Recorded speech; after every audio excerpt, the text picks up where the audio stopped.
nossa conversa, queria falar um pouco sobre uma obra que já é considerada clássica dos nossos tempos, que é Vigiar e Punir, de Michel Foucault, e clássica no sentido de observar o nascimento, né, de toda a história legal, obra clássica sobre a evolução histórica da legislação penal e os respectivos métodos e meios coercitivos e punitivos adotados pelo poder público na repressão da delinquência, assim como temos aqui na apresentação, né, do livro Vigiar e Punir. E eu acabei mergulhando aqui nesse livro, estudando e pesquisando um pouco sobre o utilitarismo. O utilitarismo é uma filosofia no campo da ética, podemos dizer que é uma ética. Ela nasce no século XVIII com o francês Helvétius, mas acaba se popularizando mais e tomando corpo no século XIX com dois personagens bem importantes nesse processo. Um deles é o Jeremy Bentham, o inglês Jeremy Bentham, e outro inglês chamado John Stuart Mill.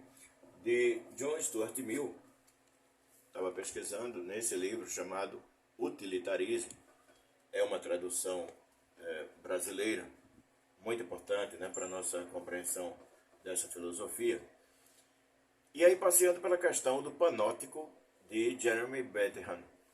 O panóptico é uma estrutura física arredondada de observação das pessoas, principalmente levada em consideração nos presídios, em que quem esteja do alto dessa torre, a torre tem um posicionamento central, quem estiver no alto dessa torre observa todos os ângulos de visão, né? Todos os 360 graus, tudo ao seu redor é visto.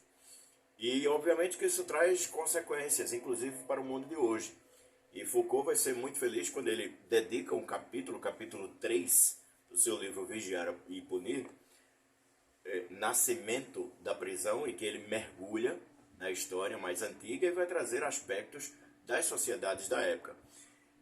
O que eu vou trazer aqui não é nem tanto em relação ao panóptico, é ao capítulo Panoptismo, o capítulo 3, em que ele fala o seguinte: eis as medidas que se faziam necessárias segundo um regulamento do fim do século XVII, quando se declarava a peste numa cidade.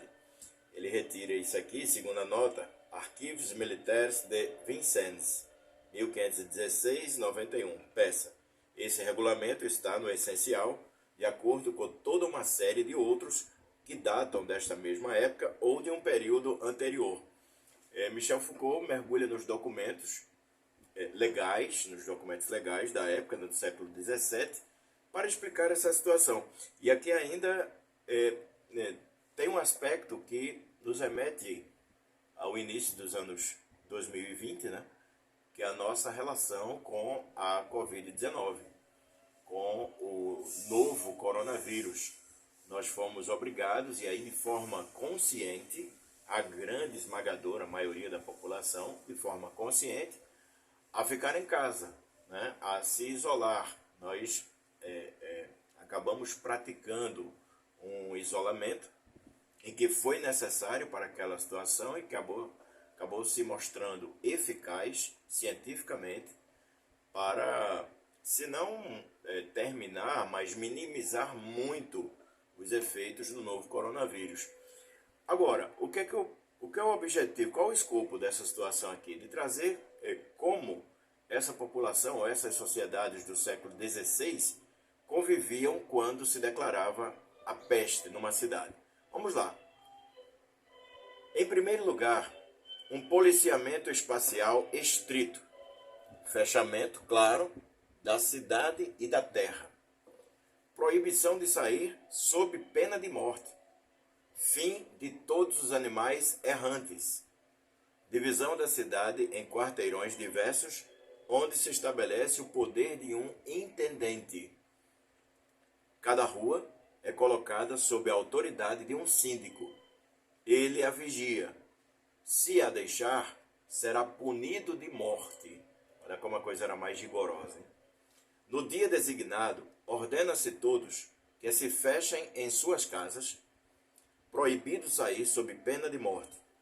O próprio síndico vem fechar, por fora, a porta de cada casa, leva a chave, que entrega ao intendente de quarteirão, este a conserva até o fim da quarentena.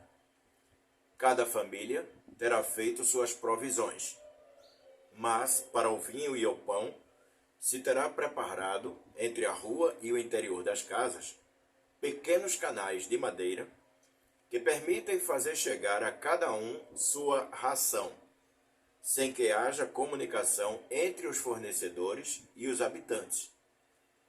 Para a carne, o peixe e as verduras, utilizam-se roldanas e cestas, obviamente para não se ter contato. Se for absolutamente necessário sair das casas, tal se fará por turnos, e se evitando qualquer encontro. É como se fosse um revezamento daqueles que forem estritamente necessários sair de casa. Só circulam os intendentes, os síndicos, os soldados da guarda, e também entre as casas infectadas, de um cadáver ao outro, os corvos que tanto faz abandonar a morte. É gente vil que leva os doentes, enterra os mortos, limpa e faz muitos ofícios vis e abjetos. Espaço recortado, imóvel, fixado. Cada qual se prende a seu lugar, e caso se mexa, corre perigo de vida por contágio ou punição. Aqui nós vemos um cenário que, se nós não mergulharmos na história, e principalmente nesses autores que nos trazem essas considerações, nós podemos pensar que somente neste século é que nós vivemos situação parecida, né? O que esses próprios documentos vêm nos mostrar que não. Bastava algum segmento do campo da saúde determinar que ali havia uma peste, naquela cidade ou nas outras cidades. A inspeção funciona constantemente. O olhar está alerta em toda parte. Um corpo de milícia considerável, comandado por bons oficiais e gente de bem, corpos de guarda nas portas. O interessante aqui é definir o que é gente de bem, né?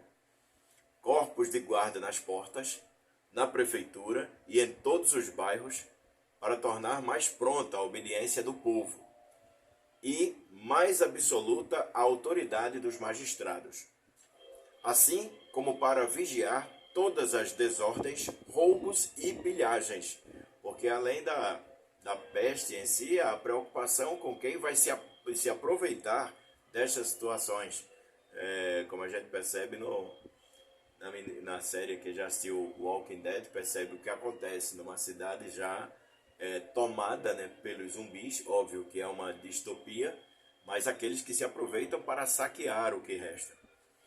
As portas, postos de vigilância, no fim de cada rua, sentinelas.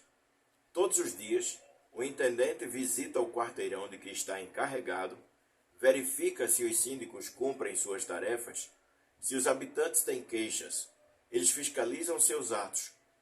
Todos os dias, também o síndico passa na rua, porque é responsável, para diante de cada casa, manda colocar todos os moradores às janelas. Os que habitassem nos fundos teriam designado uma janela, dando para a rua onde ninguém mais se poderia mostrar. Chama cada um por seu nome. Informa-se do estado de todos, um por um, no que os habitantes serão obrigados a dizer a verdade, sob pena de morte. Você já percebeu quantas vezes repetimos aqui esse termo? Sob pena de morte. É sério. Se alguém não se apresentar à janela, o síndico deve perguntar a razão. Ele, assim, descobrirá facilmente se escondem mortos ou doentes.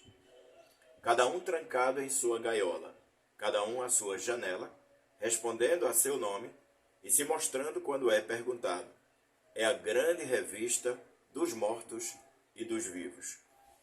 O capítulo continua, é bem interessante, somente lembrando que viemos observar isso aqui, tomar pé desses escritos de Foucault, procurando a fala sobre o panóptico, porque em outro vídeo mais adiante nós vamos destrinchar, né? Quando ele é mais adiante, página 194 desse livro, quando ele começa: o panóptico de Bentham é a figura arquitetural dessa composição.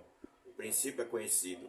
Na periferia, uma construção em anel, no centro, uma torre. Esta é vazada de largas janelas que se abrem sobre a face interna do anel. E aí, óbvio, ele vai discorrer, assunto para um próximo vídeo, mas aqui foi somente interessante para fazermos uma relação sobre como a distância entre 4, 5 séculos nos levou a uma situação consciente de isolamento social. Não deixe de assinar o nosso canal, acaba nos favorecendo bastante, também dando like, comentando, fique à vontade, comente e ofereça sugestões para nós. Grande abraço e até a próxima.